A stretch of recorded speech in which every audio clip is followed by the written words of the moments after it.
Jai Shri Radhe. Today is day 168 of our reading of the Vaishnava disciple of Sri Gosaiji, the 252 Vaishnava disciples of Sri Gosaiji.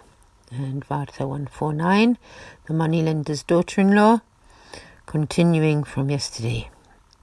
Jai Shri Krishna. Jai Shri Krishna. Radhe Radhe.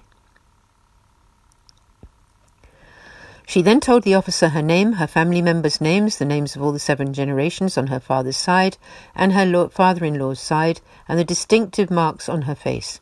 Everything was written down, and then all the people present were recorded as witnesses. The ruler stamped it with his seal. All of this was then handed over to the Turk.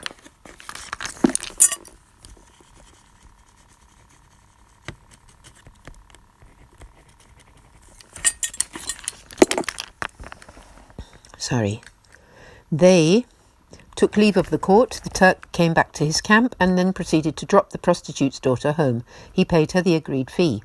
After 4 or 5 days again, he went to the court and called out to the ruler, "Oh, sir, that girl has gone back to the money lender's house. She has changed everything that she said and has now that she will never come with me. She has eaten my food, drunk my water, and now denies her commitment to me and has gone back home. She received quite a lot of money from me, and I paid a lot of money when I came here to give the proof to the court. Please now seek justice on my behalf, otherwise I shall certainly die, and that death will be upon your head." The ruler called his men and sent them to call the moneylender to court. The ruler took him to one side and told him everything that had been written down. He said to him, "Do you have no idea what goes on in your house? How can this be? Well, anyway, this has happened, and you should know this for sure, that you cannot harbour this girl in your house. She has been promised. She came here and told us everything. You must now give her back to the Turk. This is the only good way for you." The moneylender said, "Let me go home and ask her, and then I shall speak my piece.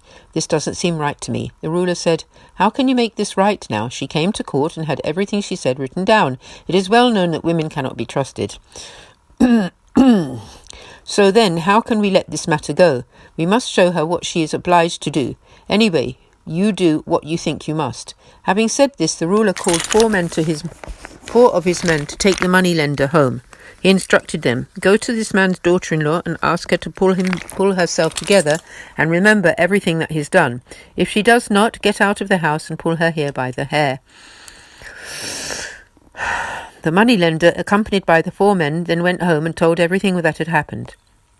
Told everyone what had happened. The daughter-in-law said, "You can ask everyone here. I have not even been out of the house. I know absolutely nothing about all of this."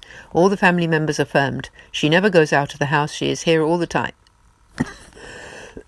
The ruler's men did not believe them. They said, "We collected her from behind the house and took her to the court.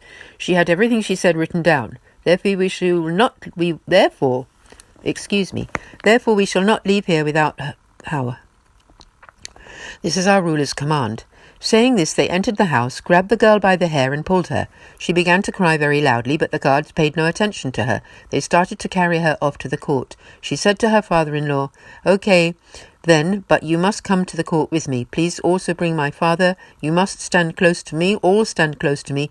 You will all listen to the written evidence. After this, I will do whatever you tell me to do." The guards took her to the court and had her stand there. She did not cover her head and answered all the questions clearly. The Turk spoke up.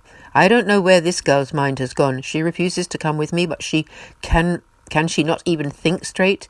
We have so many witnesses and a written record of everything that was said." He read out all the names and details of her bodily marks. She said, "I have no idea how this could have happened." She began to cry and beat her head. However, the court decided she was lying and no one took any notice of what she had to say. They were not prepared to listen to a woman's words. The ruler ordered that she be handed over to the Turk and that the 2 of them could then leave. The girl piped up, "The Lord must be very angry with me. But why? I don't know how all of this could have been written down. Oh well, I've been called a liar, so no one will believe me. However, please now send us before the emperor in Delhi. We will put the case before him. I have no knowledge of how this all came to be, nor have I seen this written evidence before, and I have no idea how it occurred. I will give up my very life. This must be suffering caused by my actions in a previous birth. However, I shall never let this man touch me. If he does, I shall kill myself. You will suffer for your entire life for what you are doing to me. Now we should go to see the emperor. If he has a tiny bit of godliness within him, and this predicament can be solved, then this will be for the good of you and me both." The moneylender told the ruler, "We shall go to seek justice from the emperor. Please send us to him." The ruler, with the insistent assistance of the court's people, wrote a letter for the Turk to take with him, and they all set off. It took them a few days to arrive at the emperor's court. The emperor applied himself to the matter with much clever reasoning. The members of the court also considered the case, but they could not get to the bottom of it. They again asked the daughter-in-law, "What is this all about?" She answered, "I cannot understand how this all came about, or what kind of anger is being meted out to me." The Turk showed them all the written evidence, and the verdict arrived at was that the Turk was telling the truth and that the girl was lying. The emperor ordered that the girl be handed over to the Turk. He took her with him, crossed the Mataji. He went on in front, and she was following him. She was looking behind her and crying all the time. She beat her head so much that the blood began to flow from her wounds. Her sari was soaked with blood. She was thinking about her lord as she went along. At that time, Sri Gosaiji was on Nigambod Ghat, beneath the Red Fort. He had gone there to bathe. The Emperor Birbal and King Toramal were all sitting by the window of the fort looking out. Sri Gosaiji caught sight of the girl and looked again, recognizing her to be a divine soul. Some other people were sitting nearby, and Sri Gosaiji asked them who she was and why she was crying. He asked her who the mlech was who was with her. Those people told him the whole story.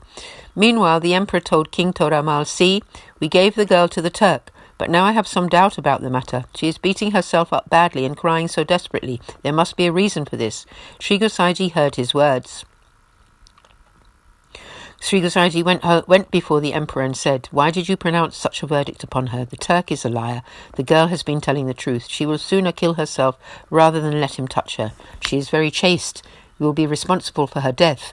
Call both of them back here, and I will get to the bottom of this matter." The emperor was pleased to do this and sent 4 men to go and fetch the 2 of them. The 4 men soon caught up with them and brought them back. They kept them both in separate cells and appointed a guard to watch over them. So the emperor invited Sri Gosaiji to come there, and he did so after completing his evening prayers. He came to where the emperor was. The emperor stood up and greeted him respectfully. He only sat down when Sri Gosaiji asked him to. Sri Gosaiji instructed him, "You will be able to make an accurate decision on this case if you do as I say. Secretly station a man near to where they are without them knowing. The Turk will not know that there is anyone awake at that time.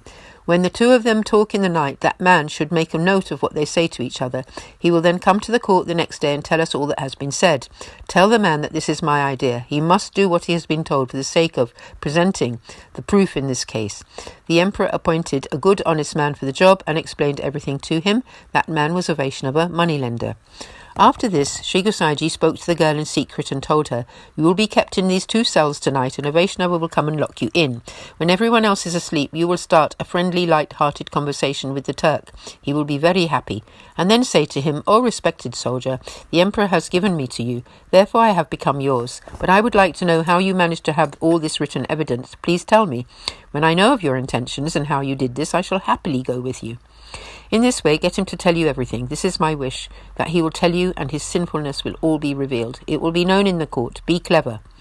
Having thus instructed her, Sri Gosaiji took the girl to the court and had the 2 of them put into separate cages. The cage doors were locked. Then the Vaishnava was secretly summoned to that place and told in front of the emperor to stay awake all night and to make a note of all that was said so that he could come to court in the morning and reveal it all. The 2 cages were kept near the door of the place where the Vaishnava was.